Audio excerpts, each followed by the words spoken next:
Back to the channel, you guys. Welcome back to Ironclad RC. Today we're going to be taking a look at the RC Boat Bits 175 amp speed control 2 to 6S capable. Going to kind of do a comparison to the 150 from Offshore Electrics, go over some specs with you. So stick around, Big B with Ironclad RC.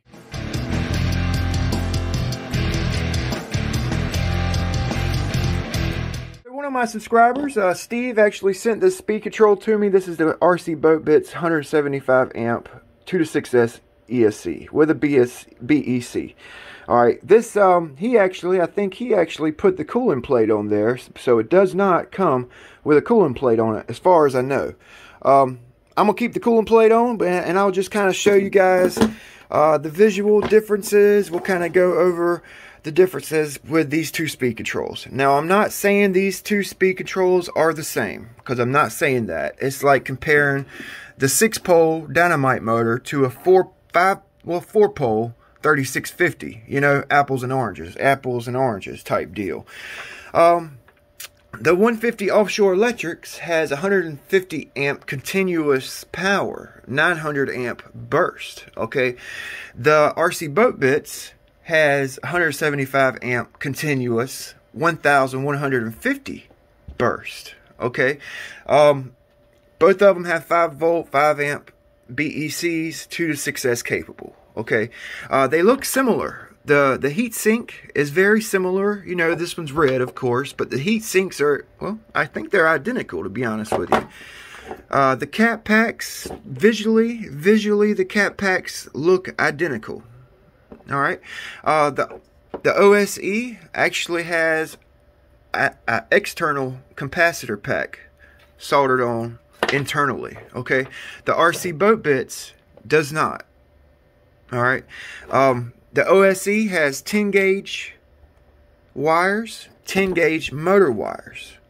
All right, the RC Boat Bits has 10 gauge battery wire, 12 gauge motor wire. All right, 10 and 10, 10, 12. So it has a smaller motor wire without the cap pack. All right, I've actually got a cap pack I'm going to be soldering up to this thing, to the RC Boat Bits. I might go with this 400 UF or this 200 UF. I don't know which one I want to go with, but we're going to be putting a cap pack on there. This one's claiming 1150 burst. All right, so this one right here is a little bit lower at a 900 amp burst. All right, I've ran this ESC. This ESC is brand new. I've had several. I like them. They'll take high heat. Okay, and I'm sure this guy right here will too. I've had these ESCs up to 200 degrees, y'all. 200 degrees. And it still worked. I had the motor wires with this TP power motor. You know, I've had this TP power on it. All right, I've had the motor wires up to 240 degrees. All right, 240 degrees on the freaking motor wires, and it still works. All right, so these ESCs, they're freaking workhorses. Okay, I don't see how.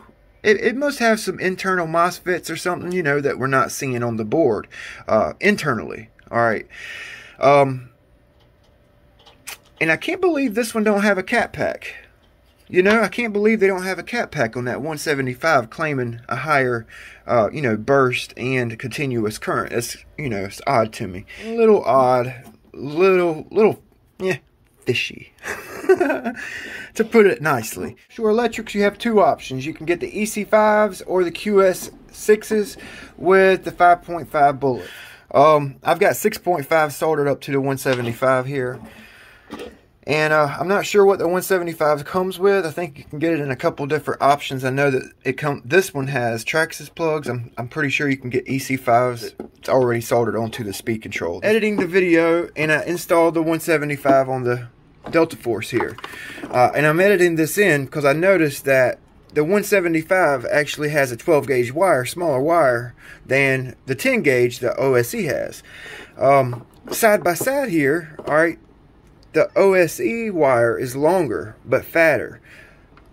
RC Boat Bits is shorter but smaller. All right, so it should have, in all, you know, my thinking anyway, it should have about the same current, allow the same amount of current flow without wires getting hot. So y'all could correct me if I'm wrong, but I just kind of noticed that. I figured it was worth pointing out. So, but I do want to try this 175 in it with the TP Power 4060. This motor has a very high amp draw, drawing 248 max amps. Okay, delta wind 5D delta. Okay, that right there, that motor right there is going to be the perfect test for this damn ESC. Okay, I've had that ESC, this ESC with that motor before. It gets hot. It runs on 6S and 4S. 4S perfectly. 6S, it gets warm with this high amp draw motor. So we're going to actually be testing this ESC with this motor for a couple runs. All right, kind of do some temp checks and see where it's at in comparison to the 150. I know for a fact, like I said earlier, that this 150 will take extremely high freaking temperatures, you guys, especially paired up with that 4060. The waterproofing on the wires and around the caps there, it's actually gotten so hot that it's deformed the waterproofing on the ESC. That's basically why I pulled the ESC. It still freaking works, man. It's just it's old, and I've put it through HELL, you know what I'm saying, running the boat 4S, 6S. So I'm really interested to see how the 175 does. Now I know it's going to have cooler temperatures, or I hope it has cooler temperatures with this extra cooling block. And I had to do my 150 the same way. I actually had a cooling block on the back of this vertical mount right here, and it basically the same deal, but the cooling block I had on the 150 was smaller, and it cooled my temperatures down 15 degrees, I would say, on the ESC. Now the wires would get super freaking hot still, super hot. And I'm hoping that these 12 gauge wires aren't going to come back and bite this ESC in the butt, especially with these high amp draw motors. The bad thing about putting a lower rated ESC on a higher amp draw motor is the wires are going to get extremely hot regardless. You can't cool your wires down. You can cool the ESC down to a certain extent with water cooling blocks, but the wires are going to be what's going to get hot on an ESC with a high amp draw motor on it. Okay, now the cooling plate, like I said, it did cool the temperatures down 15 degrees or so, so it does help. Cooling plates do help. You just can't cool wires down. I'm going to put the rocket motor back in. Okay, we're going to put the rocket motor in this boat paired with the 175.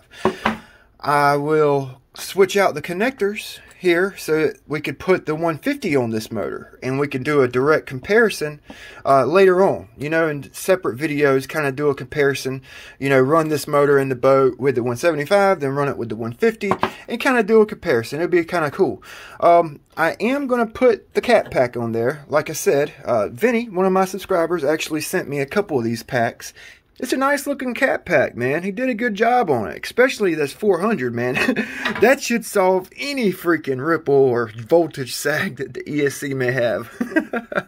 So big shout out to Vinny for sending me these cat packs, man. I'm finally going to use them. Huh? So yeah, that's my comparison of the 175 and the 150. And check later videos. We're going to kind of put them up against each other, and with the rocket motor, we'll compare speed and temps, etc. So hope you guys enjoyed the comparison.